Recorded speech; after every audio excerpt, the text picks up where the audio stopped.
Well, this is the Liatris, Ligulistylis. Continues to be a bit of a battle between the aphids or bugs and the new growth. They do is they kind of like girdle it, and if I spend too many days busy with soccer and kids and the work and stuff like that, then I can't pick all the stuff off.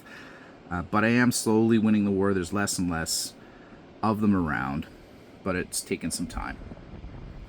So there are some that are here and doing okay, and it's mostly the ones that emerged later from some of the extra watering that occurred that are doing the best. The original ones have almost all disappeared or dried up and died due to the aphid damage. I also discovered that they went down lower on the stem, just below the soil, and I didn't discover that until a little bit later. But that's a learning that I had, and especially with this species, I hadn't seen that with any other species, but... So hopefully these survive and continue to do well, because I would like to get some of the native yellow ones established in my back area.